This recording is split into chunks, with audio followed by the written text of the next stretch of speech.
मध्य प्रदेश के माननीय मुख्यमंत्री डॉक्टर मोहन यादव जी का हृदय से मैं आभार व्यक्त करता हूं, अभिनंदन देता हूं अपने केंद्रीय नेतृत्व का भी कि मंत्री परिषद में विभागों के बंटवारों में मुझे ग्रामीण विकास और श्रम मंत्रालय की जिम्मेदारी है।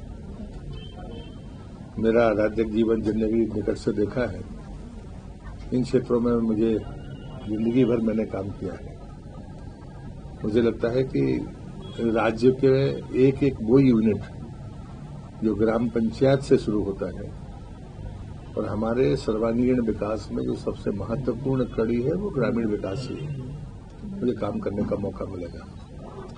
दूसरा, श्रम मंत्रालय में मैंने असंगठित क्षेत्र के मजदूरों में 4 साल काम किया है राष्ट्रीय स्तर पर। तो जो हम लोगों ने एक चार्टर बनाया था, जिसमें एक उदाहरण के लिए एक नाम आपको कहूंगा कि उसके पहले 2014 के पहले किसी भी असंगठित क्षेत्र के मजदूर को उसका पीएफ कभी उसको वापस नहीं मिलता था, वो सरकारों के पास जमा होता था सेस के रूप में। लेकिन मोदी जी ने यूनिक आइडेंटिटी नंबर देकर इस रास्ते को साफ किया और आज कोई भी मजदूर देश के किसी भी राज्य में जाकर मजदूरी करे, अगर पीएफ उसका कटेगा तो उसी के खाते में आएगा।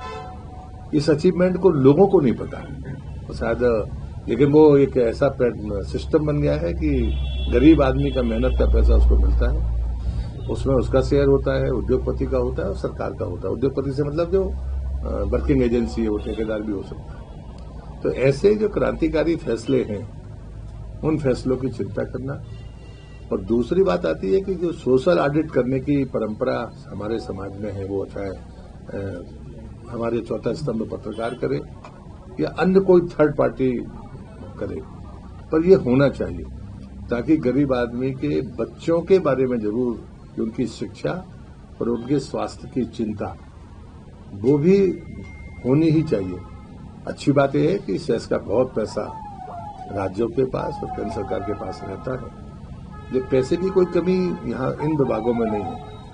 और ग्रामीण विकास, क्योंकि मैं इस कमेटी में भारत सरकार की 5 साल रहा हूं, तो वहां समीक्षा करने का अधिकार होता है, समीक्षा करते हैं, कमियां हम देखते हैं। यूटिलाइजेशन सर्टिफिकेट राज्य देता है, तो पहली बार मुझे ये फर्क है। तभी तक तो मैं निगरानी वाले पक्ष में था, अब एग्जीक्यूशन वाले पक्ष में हूं। नहीं, लगातार प्रशिक्षण कार्यक्रम हैं, वो पॉलिसी के हिस्से हैं। इसलिए मैंने कहा कि आप मुझे इतना मौका दीजिए कि एक बार मैं आंकड़े देख लूं। और मैंने जो चीजें देखी है, लेकिन ये सच है कि यदि हमें बीच में चीजों को जो गड़बड़ होती है उसको खत्म करना है, ऑनलाइन सिस्टम कम से कम बीच की चोरियों को तो या कमजोरियों को खत्म कर देता है। नहीं, दोनों में कोई टकराहट नहीं है। मैं मंत्री होकर भी अपने संगठनात्मक कार्यों को कर सकता हूं। यह है कि हम उसमें घालमेल नहीं करते हैं। पार्टी का सिस्टम बड़ा क्लियर है। अगर मुझे पार्टी के कार्यकर्ताओं से मिलना है तो मैं कभी भी अपना समय देकर उनसे मिल सकता हूं। सरकारी कार्यक्रम होते हैं, क्योंकि यहाँ पर हम सत्ताधारी पार्टी के लोग भी हैं, जनप्रतिनिधि हमारे हैं, तो कमोबेश लोग उसमें हिस्सेदार बनते, तो टकराहट कहीं उसमें है नहीं। उसके क्रियान्वयन में हम हिस्सेदार हैं। मेरा अनुभव है, पहले नया अनुभव है, कुछ वरिष्ठों से सीखूंगा, आप लोगों से सीखूंगा और बेहतर काम करूंगा, इतना मैं जरूर देता हूँ। मुझे लगता है कि जल्दबाजी है।